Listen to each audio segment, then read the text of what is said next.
Let's segue to Arsenal, because of course you can't talk about title race without talking about their involvement this weekend. I mean, if they'd won, you would have thought there was still something within this title race. But I think Carragher said it really well. Even if Liverpool were to falter now, there's not enough people within their ranks. And I said something a few weeks ago and I got slandered for it. Then Rio Ferdinand said it and everyone was like, oh yeah, that's all right.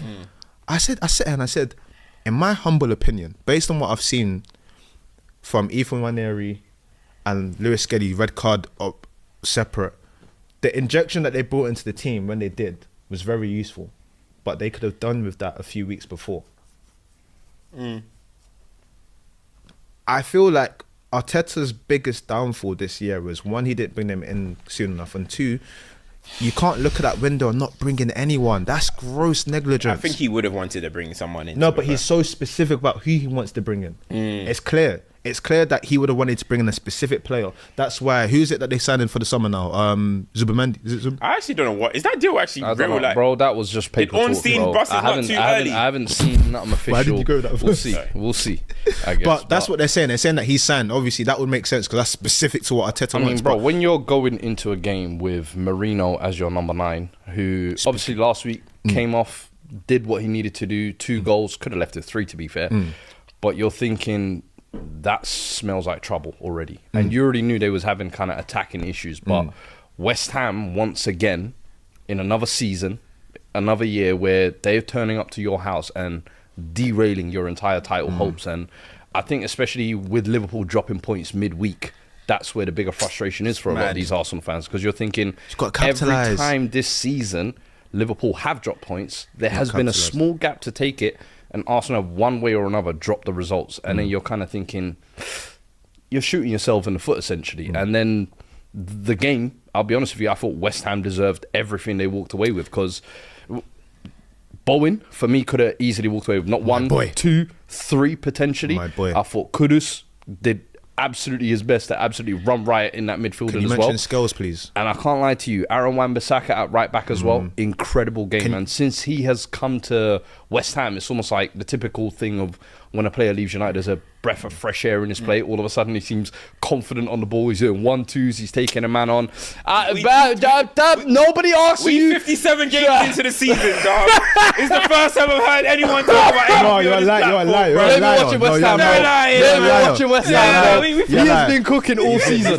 He has been doing his thing. That youngster Scars played really well. I was like, is this Reece Oxford all over again? Is this Declan Part 2? I was like, fair play. And I think Graham Potter, obviously, past couple of weeks, he hasn't got a win since I think Fulham won early. But that was like the way they played. It wasn't a backs to the wall job. We're going to absorb the attack and hopefully get something on the counter. When they got on the ball, they were actually really good. They had moments to kind of break out, and they had chances as well. But you said something here, and I think for me, that's the story of Arsenal. You mentioned during the season, they have failed to capitalise on when Liverpool slipped. Strategically, they have failed to capitalise on City not being where they are, on the window. That is just Arsenal, where Arsenal at the moment, where it's like, if you want to win something, you have to do something. You have to take that bold step. It might not be the right player, but I think you have to do something. Bro, there's no way that anyone can say to me personally that...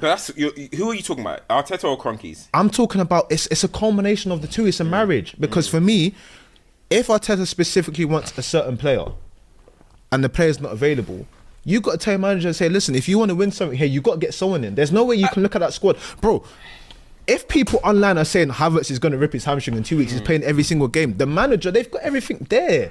You can't rely on... It's mad that you say that the attribute I love about Havertz is he's durable, and in 2 weeks his hamstring's gone. Like, you've got... Come on, man. Like, there's got to be accountability somewhere that Arsenal, on several occasions for me, have failed to take initiative or capitalise on moments. That's the story of the project. I agree with what you're saying, and I think that's a Kroenke thing. And you know, when everyone was praising Josh Kroenke, I was actually saying, like, listen, I wouldn't give the Kroenkes too much praise just yet. You know what I mean? Until they actually show they can help you guys get over the line. But I do think these narratives that we talk about Arsenal, we're often saying Arsenal. We're saying the club. We have to talk about the pitch sometimes. And I think Arteta, right? And there is individuals we'll speak about as well. But I do think Arteta, we are kind of giving him a bit too much leeway, where it's just like, oh, because they got injuries, or oh, because he didn't get his signing. what innovation has Arteta shown this season? Well, it goes to the Hold point. on, no, wait, hold on. What? I'm just asking, what innovation has Arteta shown this season Marino on the pitch? false, Set pieces. Marino Set false pieces. 9. Okay, set pieces. Set pieces. They were scoring set pieces a little bit last year, but okay, set pieces. Marino But false other 9. than that, no, but that's by necessity, right? When you look at Arsenal, they play the same way. Whether Odegaard is injured, they're playing the same way. Yeah. If Saka's injured, you're playing the same way. There's no like, you haven't got Bukayo Saka, and I'm still seeing Arsenal try and do wing creation. Cut in, somebody cross it, that's Bukayo Saka that you're replacing. You can't just get someone to be Bukayo Saka. Yeah. You can't just get, because I know people have small time memory now. Don't forget, remember everyone crying that Odegaard was out and the style of play wasn't clicking. Now he's back, everyone's upset, whatever. But you can't just get somebody at that point when there was injuries to replace Odegaard. So what has Arteta done to innovate the team? Let's find different ways of creating chances. Let's get Odegaard maybe closer to goal. What has Arteta done? I haven't seen anything. I've just seen injuries happen and Arsenal played the exact same way, injuries or not, last season and this season. Why are we acting like we haven't been saying that Arsenal are boring, that they're for a while now? It didn't just happen when Bukayo Saka went down. We've been saying it for a long, long time. And I just think we talk about the signings, we talk about the injuries, but coaches are meant to adapt to certain situations. Now, I'm not saying, without the injuries, I think Arsenal would have been higher in the table, in points-wise. However, I do think I haven't seen any kind of... Well, to be fair... how do I adapt to this? I haven't seen anything. The last 15 games or whatever, they hadn't dropped any or hadn't really lost, if I'm not mistaken. Like, they went on an unbeaten streak. Yeah. So I think they probably Which is their best they were record for a while. Papering over The cracks. the injuries and the cracks, and they're thinking, But you know what? repeat what we're you just able said, to though. just get through. Papering over, yes. This is and that's the where problem. maybe You can't that window paper of over the opportunity in January, this is Thank where you. it's... I guess every Arsenal fan is kind of looking and saying, Let hey, me ask look, this question. we told you we needed something in the attack, and now, the way it's looking, you're playing midfielders up front. Do you think you can paper over the cracks your way to a title? Hell no.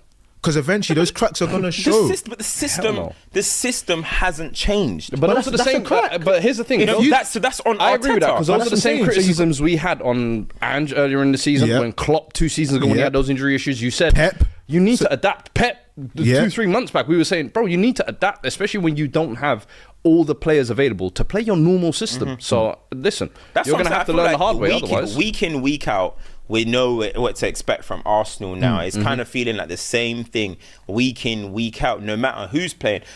By the way, even when Saka and Odegaard were fit, we were still, it's like everyone's got short-term memory. Even when they were fit, we were kind of like, Arsenal style of play, Looks but off. they got Bukayo Saka. Arsenal style of play, but they got Martin Odegaard on form. Now you just got less quality. That's all it is. And we're seeing, I'm just saying, I haven't seen that innovation. I haven't seen that moment. Remember Pep Guardiola, I don't know what season it was, where they went down and it's like, John Stones, you go in midfield. Thank you. All of a sudden, 2 years ago, they won 18 in a row, whatever it is.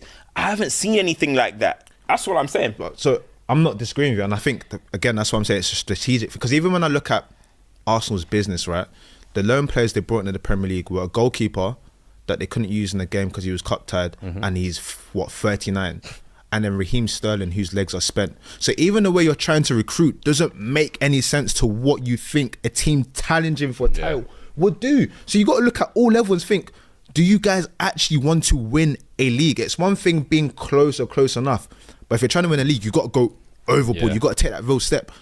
Don't get me wrong, Liverpool have managed to be in a situation where they had their squad, no signings, but the new manager came in and changed Fresh things. ideas. Fresh ideas. If you It wanna- does help when you're Salah, Van Dijk. Bro, Salah's stuff at like an all-time high. Yeah. Exactly. So if they're there, what are Arsenal doing to try and close that gap? The thing is, I'm not even questioning Arteta's ambition or anything. I think It's not an ambition you look at Arteta, you look at his press conference, you look at him as he wants to win. I don't think Arteta's satisfied with what's going on. I don't think Arteta's sitting there thinking, this is definitely brilliant. not. But I do think from a club perspective, if we're talking about transfer-wise, the club perspective, I do think the Cronkies are just happy to kind of, you competing, cool. But at the same time, we have to be real. They gave, for example, I think you give out money for like, what is it, 72? How much did Havertz go for? 70? 60, about 60 something million. 65 million. That was a pivotal transfer, bro. That was a pivotal transfer. That one, So we're saying that one had to go. That one, I think Havertz has been good at Arsenal, but that one had to be like That had to be a bang. that had to be That's a big be a thing, bang. yeah. Especially when you're Arsenal. Arsenal don't be forking out. And after they did Declan Rice, then they gave Havertz. They're thinking, go and win, bro. Like this is the us one that could have really made up stretching for ourselves. it was, well, maybe not, but had they signed someone else other than Mudryk that window, because I know they were willing to splash cash that January to go that extra bit further, and that was almost like the last time where you thought they were going for something now. But then they to try signed and win Rice something. after that and then summer. they signed Rice after. Of course, they said we're just saving the money type thing. But if Liverpool do go on to, let's say, win the title this year, how far back does this set the kind of Arsenal project that's been building? Because I'm sure if Liverpool win, they will see that as like, oh shit, there's an opportunity here to do 2 on the bounce maybe. There's an opportunity. City might come back into the picture next season. Like, how does that look moving forward for them? Without taking us like too far and everything, I think people are saying that they got Trossard after that. Yeah, they But did. Without Trossard going Jorginho that summer. to the Yeah, question, that was the January. Yeah. the question you're asking, I think Like, the big thing imagine that had happens been is 2 it means Yeah. that I difference thought that makers. as well. Do you know what I mean? It means that it's 1 trophy in 5 or 6 years for Arteta. The FA Cup, which he won with Aubameyang and them, man. Yeah. Which he came in halfway through the season. But anyway, you then start looking at what's always been murmured. The Saliba start looking around and think, I'm getting phone calls from Los Blancos. Well, he's got 2 years on his contract. He's got 2 years, but that 2 not becomes enough, 1 like, very soon. Yeah, that's what I mean. That 2 becomes 1 very soon. The Bukayo Saka thing is the one that won't happen overnight. But people start looking in the change room and go, what are we doing here? If we're not winning trophies and we're the nearly men, what are we doing here? And that's the biggest thing that can deter a project, if you were. I can't lie, I think to your question, I think I don't think. Look, Do you think they spend huge this summer, for narrative? example? Narrative wise, it's not a good look. Like, wow, Slot came in first season, but I do think I still think Arsenal will be there next season. Yeah, I think Arsenal will be there next season. Yeah, 100%. I don't think you look at the age profile of their players. You look at, I think it's clear and obvious with it. Listen, but then this summer then has to be one of like. I was just about to say, if I see Arsenal sign a defender this summer, forget about it. Yo, everybody go down the road and riot, bro. This has to be every single penny Arteta is giving. It has to be on attackers.